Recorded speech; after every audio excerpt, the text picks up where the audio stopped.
नमस्कार दोस्तों, आपका एक बार फिर से स्वागत है हमारे चैनल पे। आज हम लोग देखते हैं कि ओम शब्द का रहस्य क्या है और सीक्रेट कोड 369 का महत्व ओम और ब्रह्मांड का रहस्य क्या है।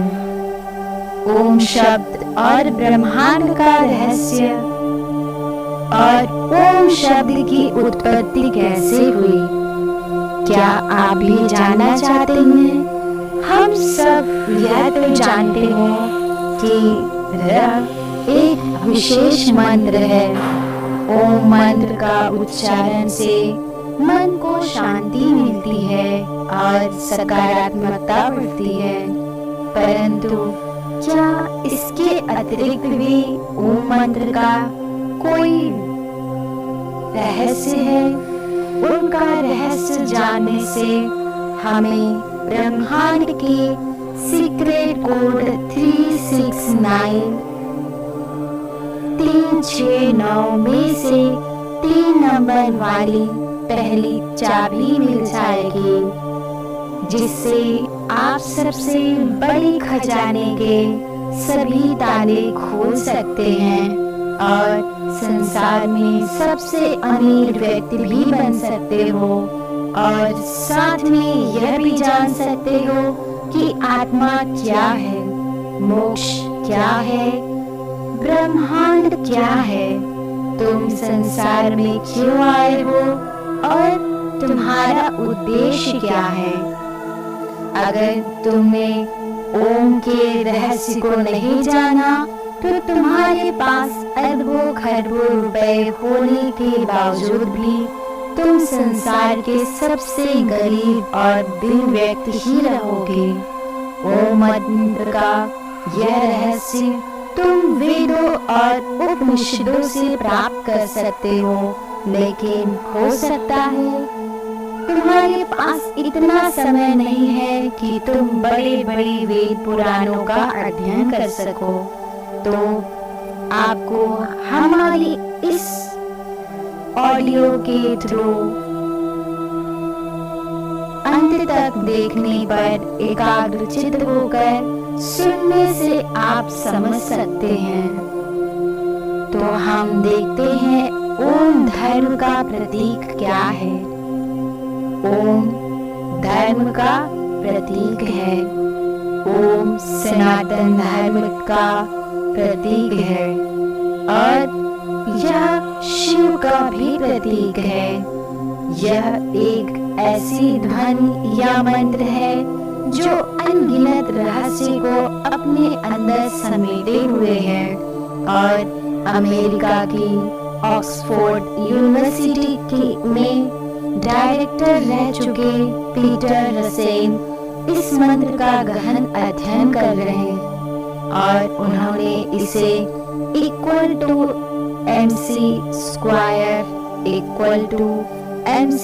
स्क्वायर के समकक्ष बताया है और वो कहते हैं कि यह सूत्र चेतना की अभिव्यक्ति को दर्शाता है। ओम ब्रह्मांड की एक ऐसी ऊर्जा है जिससे यह ब्रह्मांड बना है। बहुत सारे देशों में अलग अलग जगह पर रिसर्च चल रहा है कि ओम की ध्वनि का हमारे शरीर पर क्या असर पड़ता है। इस रिसर्च में जब अलग अलग ध्वनि को ऊंची आवाज में बजाया जाता है तो हर ध्वनि का असर शांत पड़े पानी पर अलग अलग पड़ता नजर आता है, लेकिन ओम की ध्वनि का असर पानी पर सबसे अलग पड़ता है। रिसर्च करने वाले खुद हैरान थे कि ओम की ध्वनि के बजने पर पानी पर ऐसी आकृति बनती है जैसे कि सनातन धर्म में बताए गए श्री यंत्र की आकृति होती है। ओम के सिवा कोई ध्वनि ऐसी आकृति नहीं बनाती थी। रिसर्चर्स ने बताया कि ओम की ध्वनि बहुमूल्य ज्ञान का खजाना है। और जब प्राचीन काल में एक सन्यासी को लगा कि गुप्त मंत्र से बड़े बड़े खजाने के ताले तोड़े जा सकते हैं, तो यह सन्यासी गुप्त मंत्र की तलाश में एक बड़े आश्रम में जाता है। वहाँ के आचार्य से कहता है कि आप मुझे मूल्यवान गुप्त मंत्र दीजिए। तो आचार्य ने कहा, मैं तुम्हें गुप्त मंत्र तो दूंगा, लेकिन तुम्हें सालों तक यहाँ रहकर सेवा करनी होगी। सन्यासी ने सेवा करते करते सालों बिता दिए। एक दिन सन्यासी आचार्य के पास गया और बोला, अब तो वह गुप्त मंत्र मुझे दे दीजिए। जो आचार्य ने कहा कि ठीक है, तुम मेरे नजदीक आओ, मैं तुम्हारे कान में गुप्त मंत्र कहूँगा। सन्यासी नजदीक गया तो आचार्य ने ओम का मंत्र दिया। वह खुश हो गया और वहां से चला गया। ओम का जाप करने लगा, लेकिन कोई धन की प्राप्ति नहीं हुई। तो उसे संदेह हुआ कि आचार्य ने उसके साथ धोखा किया है। वह जब बाहर निकला तो देखा कि एक माँ अपने ओम नाम के बेटे को बुला रही थी। ओम बेटे यहाँ आओ। तो सन्यासी चौंक गया, क्योंकि यहाँ तो किसी के बेटे का नाम ही ओम था। जब वह और आगे गया तो कुछ ब्राह्मणों को देखा जो हरिओम बोल रहे थे।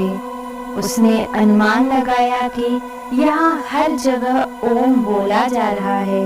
सन्यासी और आगे रास्ते में बढ़ा तो कुछ विद्यार्थियों को ओम शांति ही बोलते हुए सुना। तो सन्यासी कहने लगा, कहीं आगे ओम बोला जा रहा है तो कहीं वाक्य के पीछे कौन बोला जा रहा है। इसको मंत्र को तो सभी जानते हैं, तो फिर यह मंत्र कैसे गुप्त मंत्र हो सकता है। निश्चित ही मेरे साथ धोखा हुआ है। वह अपने आचार्य के पास गया और कहने लगा, आचार्य, आपने मुझे यह कैसा मंत्र दिया है? इसे तो हर जगह सब कोई जानता है, फिर यह कैसे गुप्त मंत्र हो सकता है? आप मुझे कोई दूसरा गुप्त मंत्र दीजिए जिससे मुझे खजाने की प्राप्ति हो। आचार्य बोले, ठीक है, मैं तुम्हें दूसरा मंत्र दूंगा, लेकिन पहले तुम्हें मेरा एक काम करना होगा। आचार्य भीतर जाकर एक पत्थर लेकर आए और सन्यासी से बोले, यह लो सन्यासी, इसे बाजार में ले जाओ और इसका मूल्य जानकर आओ, और याद रहे इस पत्थर को बेचना नहीं है। सन्यासी पत्थर को लेकर बाजार में गया और सब्जी वाले को दिखाया। सब्जी वाला बोला, यह तो मेरे बाट के बराबर है और मैं उसके बदले में तुम्हें फिर सब्जी के सिवा कुछ नहीं दे सकता।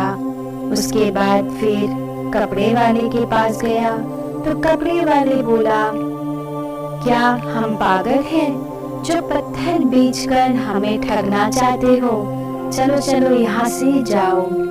सन्यासी पत्थर को लेकर पूरे बाजार में फिरता रहा, लेकिन किसी ने उसका मूल्य नहीं बताया और किसी ने उसको मुफ्त में भी नहीं लेना चाहा। फिर सन्यासी उस पत्थर को लेकर एक जौहरी की दुकान पर गया। जौहरी ने उस पत्थर को देखा और बोला, कहाँ से मिला तुम्हें इतना कीमती पत्थर? यह तो बहुत ही मूल्यवान रत्न है। मेरे पास तो इतना धन ही नहीं है कि मैं यह रत्न खरीद सकूं, और पूरे राज्य में शायद ही कोई ऐसा होगा जो इससे खरीद सकेगा। सन्यासी उस पत्थर को लेकर अपने आचार्य के पास वापस आया और आचार्य ने सन्यासी को बताया कि सिर्फ जौहरी ही इसे मूल्यवान बता रहा था और दूसरों के लिए यह एक पत्थर मात्र था। आपको पता था कि यह पत्थर नहीं लेकिन कीमती रत्न है, तो फिर मुझे इसका मूल्य जानने के लिए बाजार में क्यों भेजा? तो आचार्य कहने लगे कि ताकि तुम ओम का मूल्य जान सको। जैसे इस पत्थर का मूल्य हर कोई नहीं जान सका, यानी इसका मूल्य गुप्त है, हर कोई नहीं बता सकता, केवल पारखी आंखें ही पहचान सकती हैं। यह पत्थर नहीं, एक रत्न है।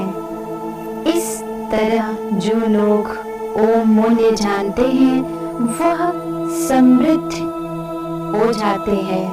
अब तुम ध्यान से सुनो, मैं तुम्हें ओम का विस्तार पूर्वक रहस्य समझाता हूँ। देवताओं के सेनापति भगवान कार्तिकेय ने भगवान शिव को ओम का जो अर्थ बताया है वह मैं तुम्हें बताता हूँ। ओम एक ऐसी प्राकृतिक ध्वनि है जो बिना किसी टकराव से उत्पन्न होती है, जिसे तुम अक्षर, शब्द, ध्वनि या नाद भी कह सकते हो। ओम में 3 ध्वनियां हैं जिसे मात्रा कहा जाता है। वह है अ ध्वनि, ओ ध्वनि और म ध्वनि। जब अ ध्वनि प्लस ओ ध्वनि मिलती है तो बनाती है ओ ध्वनि। जब ओम ध्वनि तीनों ध्वनियों में मिल जाता है तो ओम बन जाता है। तीनों ध्वनियों में से ही समस्त विश्व की सभी भाषाएं और बोलियां बनती हैं, और गूंगा भी सब ध्वनि ध बोल सकता है। आपकी भाषा कोई भी हो, लेकिन जब आप उच्चारण के लिए मुंह खोलते हैं तो सबसे पहले आकार की ध्वनि ही निकलती है, और जब तुम उच्चारण के लिए अनंतर मुंह बंद करते हो तो माँ ओंकार की ध्वनि निकलती है। और जब तुम होठों के पास आकर आधा खुला और आधा बंद रखते हो तब भी ओंकार की ध्वनि सुनाई पड़ती है। इसलिए सभी भाषाओं की सभी ध्वनियाँ, वह स्वर व व्यंजन ओंकार के अंतर्गत ही आती है। इसलिए ओम विशिष्ट वैश्विक ध्वनि है। ओम ईश्वर का प्रतीक भी है। मांडूक्योपनिषद के अनुसार जगत की उत्पत्ति और लय प्रतीक है जो कि दर्शाती है। अध्वनि सर्जन को दर्शाती है। ओ ध्वनि सांसारिक ब्रह्म पक्ष को दर्शाती है। म लय को दर्शाती है। आत्मा की 3 अवस्थाओं को भी दर्शाती है। पहली स्थिति है जागृत अवस्था। इस अवस्था में जीवात्मा अपने स्थूल अंगों और इंद्रियों से भोगों को भोगता है। दूसरी स्थिति है स्वप्न अवस्था।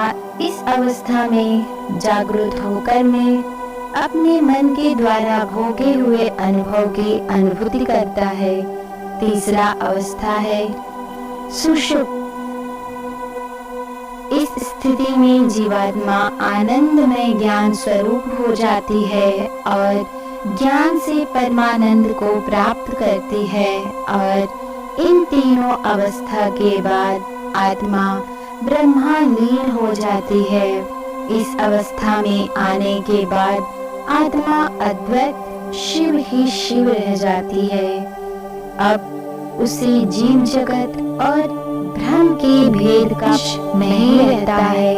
उसे अनहद नाद गुंज सुनाई देता है। अनहद नाद कोई ध्वनि नहीं है, लेकिन अनाहत एक अनुभूति है, जिससे आत्मा कहती है कि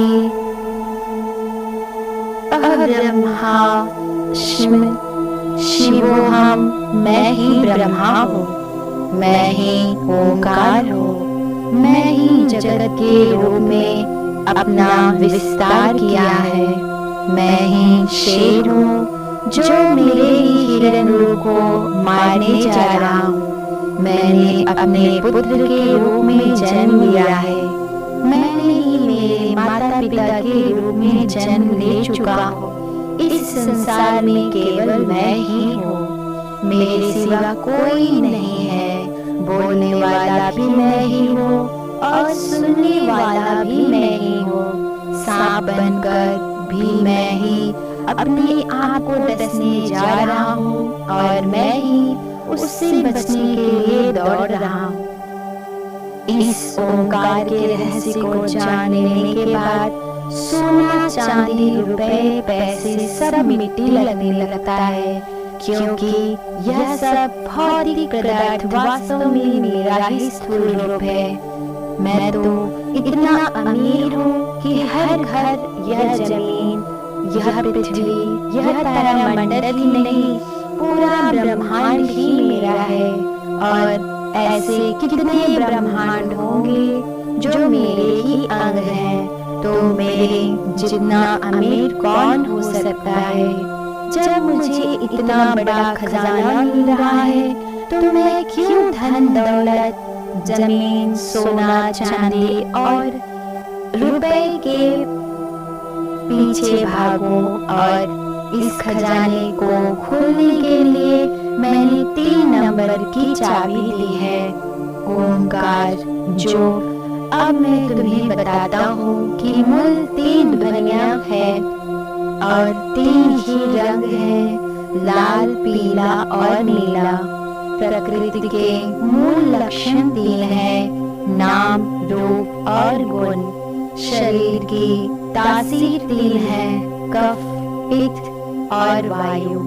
ब्रह्मांड की स्थितियाँ 3 हैं, उत्पत्ति, पालन और प्रलय। और उनके देवता भी 3 हैं, ब्रह्मा, विष्णु और महेश। पदार्थ के मूल तत्व 3 हैं, न्यूट्रॉन, प्रोटॉन और इलेक्ट्रॉन। आयाम 3 हैं। पहले आयाम 3 है, लंबाई, चौड़ाई और गहराई। इन 3 नंबर की चाबी को जितना गहराई से अध्ययन करोगे उसकी गहराई में जाओगे, तुम मुझे ही पाओगे, नहीं अपने आप को ही पाओगे, क्योंकि इस संसार में और तुम्हारे सिवा दूसरा कोई है ही नहीं। उम्मीद करता हूँ आपको यह 3, 6, 9 की चाबी और ओम का महत्व समझ में आ गया होगा। उम्मीद मैंने अपनी तरफ से पूरी कोशिश की आप सबको पूरी जानकारी पहुंचाने की। अगर कोई कमी रह गई हो तो इसके लिए मैं माफ़ी चाहती हूँ। आखिर में यही कहना चाहूँगी, शिव ही सत्य है और सत्य ही शिव है। इसके सिवा और दुनिया में कुछ नहीं है। जो कुछ भी है वह शिव ही है, तभी यह संसार चल रहा है। वही पूरी दुनिया का करता धरता है और कोई नहीं हो सकता। अगर आप और हम नहीं रहेंगे संसार, फिर शिव ही चलाते रहेंगे। अगर आपको आज की ये जानकारी अच्छी लगी तो एक लाइक करके हमें मोटिवेट करें और ज़्यादा से ज़्यादा अपने दोस्तों के साथ भी शेयर करें अगर आपको कुछ इससे सीखने मिला हो और सही लगा हो। नए हो तो चैनल को सब्सक्राइब करना। धन्यवाद।